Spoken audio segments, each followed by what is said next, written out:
Continuamos en punto de partida. Vamos a dialogar en primer término con Alberto Muyor.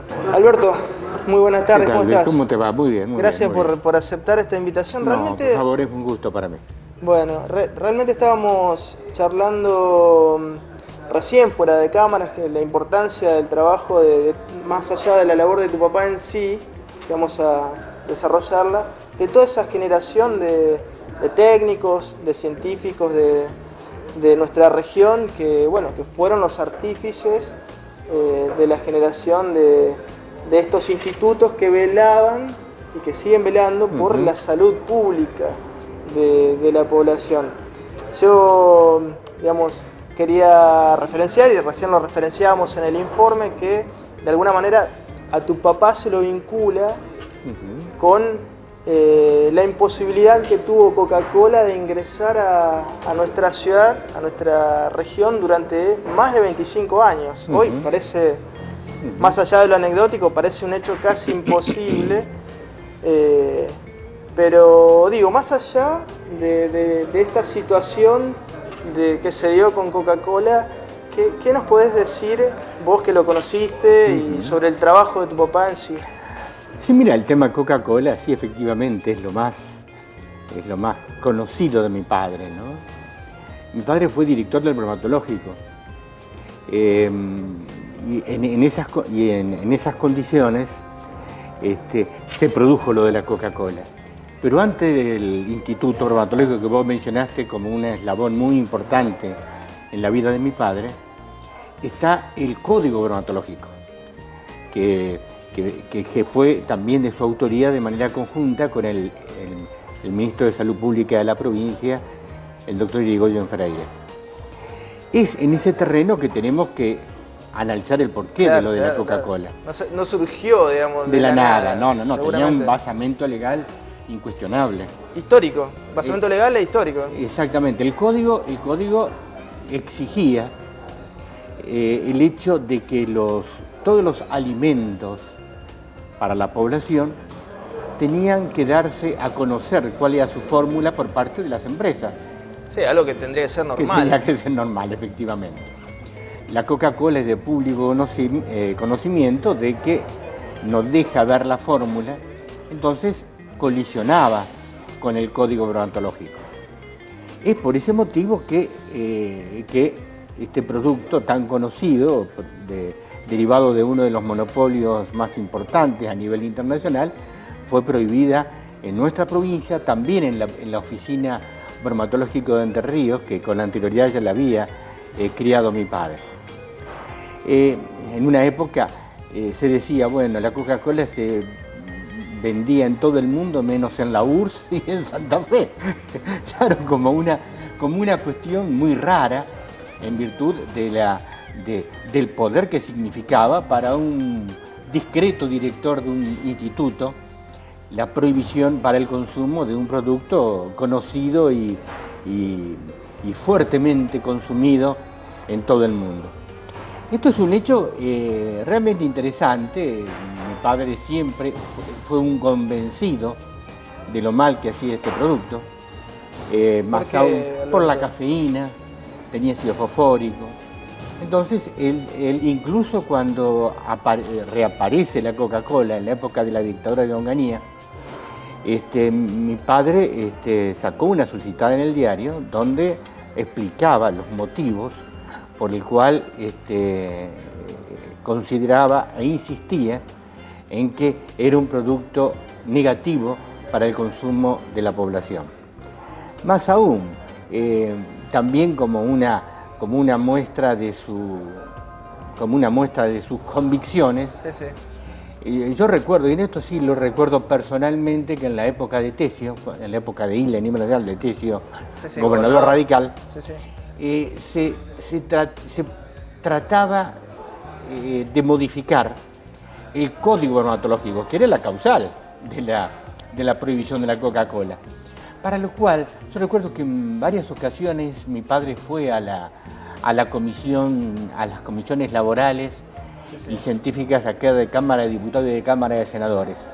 Después quedó en la nada no tengo conocimiento, te lo digo con toda franqueza, si fue por porque mi padre lo haya convencido de las bondades del código, o sí, porque vino el golpe de Estado de Onganía, que directamente destrabó cualquier posibilidad de reforma, o trabó, mejor dicho, cualquier posibilidad de reforma. De cualquier manera, fue muy sugestivo que en el año 67 haya aparecido la Coca-Cola, es decir, un año después del golpe de Estado, es decir, porque mi padre siempre dijo, en la solicitada lo decía con sus palabras, escribía muy bien mi padre, de que por lo menos dentro de la democracia tenía las posibilidades de discutir una determinada medida, sea positiva o negativa, cosa de que en un gobierno de facto, una dictadura, era imposible, y de un momento a otro se modificó por la voluntad de un ministro de Salud Pública el código, y de esa manera se permitió la llegada de la Coca-Cola. Te aclaro lo siguiente, ¿no es cierto? Esto lo he hablado con gente que, amigos, allegados a mí, conocedores más técnicamente del código bromatológico. El código fue no porque lo haya sido parte mi padre del código, sino uno de los más avanzados del mundo en ese momento. Sobre eso te quería preguntar, Alberto, porque es más, siendo tu papá un hombre formado en el liberalismo, que había militado en el latorrismo, tenía una relación importante de respeto, ¿no? Vos siempre me lo decís, con el ministro de Salud, el primer ministro de Salud de la Nación, que fue Ramón Carrillo, ¿no? Había un respeto importante, nosotros lo marcábamos en el informe, por eso Carrillo lo convoca a tu papá para trabajar en el Código Nacional. Sí, exactamente, y te digo lo siguiente, mi padre, aparte de haber embebido en el liberalismo, era también, desde un punto de vista filosófico, medio positivista, en virtud fundamentalmente de su era una marca de la época ciencia. También, claro, era una marca de la época. Ahí grandes figuras como José Ingenieros, por ejemplo, tuvieron también esta caracterización, ¿no es cierto?, de tipo positivista, que en su momento tuvo una gran importancia fundamentalmente para los intelectuales. Es en ese terreno que mi padre, obviamente, también, y perdonadme un poco el desorden, fue fuerte impulsor de la reforma universitaria, había sido muy partidaria de ese hito tan importante de las universidades públicas argentinas. Y aparte de eso, mi padre era agnóstico desde un punto de vista religioso, ¿no es cierto? Entonces, eso contribuyó, por ejemplo, a que mi padre no fuera peronista. Jamás fue peronista mi papá. Él, más bien, pese que reconocía la legislación laboral, de mi padre, y también era partidario de la intervención del Estado. Fíjate vos qué cosa más, se diría contradictoria. Es lo que podríamos denominar hoy, era un progresista, digamos, con un avance de la legislación de los trabajadores. Ahora, todo esto que vos me marcás de la formación ideológica de tu papá no le impidió ni a él ni a Carrillo vincularse para trabajar en poder de la salud nacional. Exactamente, tenía una gran admiración por Ramón Carrillo, esa figura tan emblemática desde un punto de vista sanitario a nivel nacional, ¿no? Exactamente, ¿no? Que había un respeto mutuo.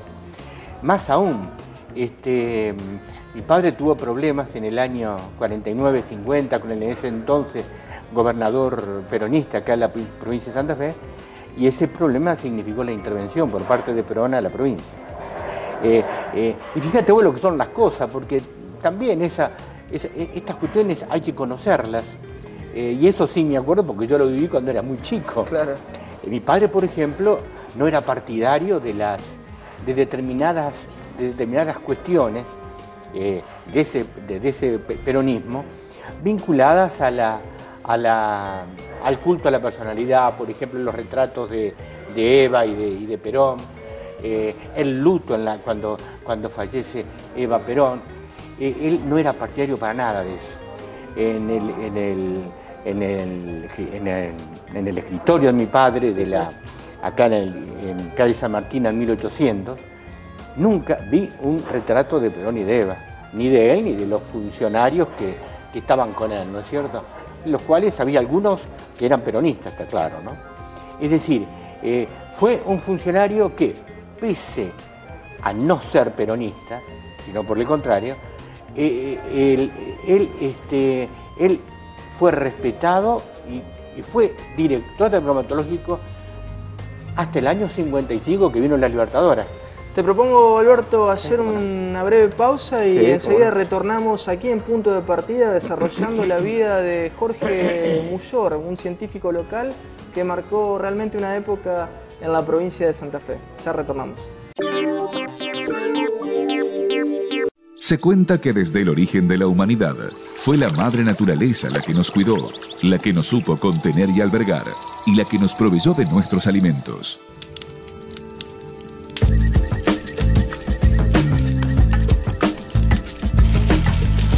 ...1980 Fuegos del Litoral. El mejor menú de pescados en su escenario natural. Promoción, menú de pescados de martes a viernes al mediodía. El agua es parte de nuestra vida. Conservémosla. Hidroplast.